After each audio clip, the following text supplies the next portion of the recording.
Our world and our society are constantly changing. Products and services are becoming more and more complex and sophisticated. New technologies are becoming a big part of our daily lives. We are also now confronting new challenges, such as energy sustainability or global warming. Our old ways of solving problems are becoming obsolete, and due to the increasing complexity of our needs and the problems that our lifestyle generates, it is necessary now to take a holistic approach to problem solving. We are here defining a new term, interdisciplinarity, or more specifically, interdisciplinary thinking. But what does that mean? Well, interdisciplinarity is the collaboration between different disciplines or areas of study to achieve innovative solutions during the creation process. Although the creation process is not linear, we will assume here that it has 4 different stages since they have different characteristics and also a different approach to interdisciplinarity. These stages are research, concept, evaluation, and implementation. The research methodology can take many different shapes, but it is always bounded to the increase of knowledge of a subject. The concept stage is where we use divergent thinking. We set free our minds to come up with as many crazy ideas as possible, to later turn them into innovative solutions or innovative ways of using old solutions. The evaluation studies the feasibility and narrows down the possibilities using convergent thinking. The implementation is to take action and put into operation the product or service.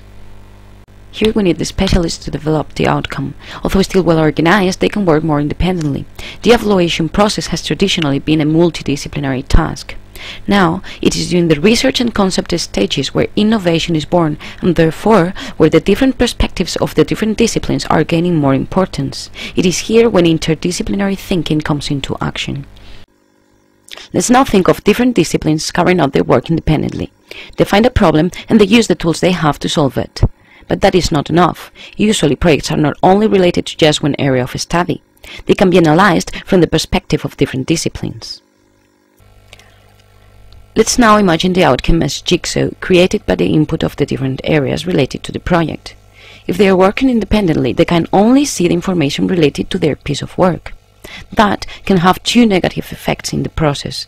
If their pieces of work cannot be joined, it is a waste of time. On the opposite hand, if the results are too similar, it is a waste of resources. If we get them to think all together from the beginning, it will be easier to think of the project as a whole and to be more precise handling the resources and the information during the process. For all those reasons, it is now time to work towards that interdisciplinary collaboration and find out the way to make it effective. It is necessary to develop a solid platform to enable this process. The first step for that is to identify the barriers that can come up during these sort of practices. Some of those difficulties are very similar to general teamwork obstacles, whereas others are more specific to interdisciplinarity. In first place, it is important to be aware of the fact that collaboration always happens between people. Therefore, good communication and understanding are vital for its success. Gathering different disciplines implies to bring together different perspectives, and when people feel strong about their ideas, it's easy to pass from discussion to argument.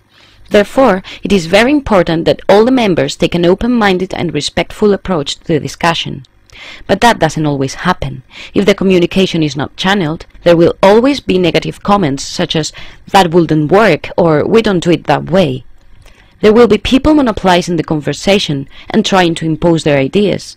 Sometimes, 2 professionals can argue even saying the same. Or a professional might not participate just because he does not feel in control of the subject and he's afraid of the other's reaction to his ignorance. Listening to others sometimes seems to be really difficult, and it is then when parallel conversations start to take place. Or they can even leave the discussion mentally or even physically. In order to assure the good progress of the dialogue, it is necessary the presence of an enabler, a person who can channel that communication. Apart from this enabler, at the discussion table during the research and concept stages, all the members and their inputs are at the same level. All of them are equals. But carrying out a project does not only rely on thinking together. It will be naive to believe that at the evaluation stage all the disciplines will have the same weight. There are 2 main aspects of the team to be established: the members' contribution and their roles within the team. People need to know what they are meant to do, how, who with, what for. If those roles are not well distributed, people tend to disperse their efforts and lose track. The group might eventually achieve a result, but it will definitely entail a waste of resources. The lack of understanding in the contribution to be played is a common cause of failure in interdisciplinary collaboration. For instance, to believe that our input will have a bigger impact on the outcome than it will actually have can damage the progress of the project and usually leads to frustration and unnecessary competitiveness. All the members of the team are individuals with their own background, goals, motivations, and agenda, and it is important to identify what everyone expects to achieve with their participation in a project, as well as to ensure that those reasons fit into the global aims of the job.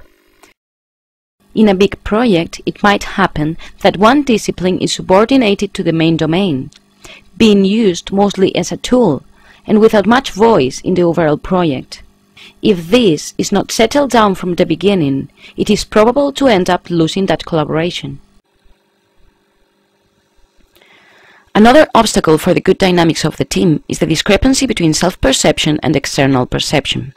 We take for granted that the people around us see and understand our actions as we do. They can like it or not, but they see the same we do. But unfortunately, that is not always the case, and that difference of perception can bring confusion and serious misunderstandings. But we found out something very interesting in our research, and it is that the team actually has a very solid opinion about the rest of the members. If you ask individually to the members of a team the personal and professional qualities of the rest of their colleagues, they will have a very similar opinion about their teammates. That leads to think that the team perception is right, whether that opinion matches with the self-perception or not. But why does that discrepancy happen? Well, we can find several reasons for this fact.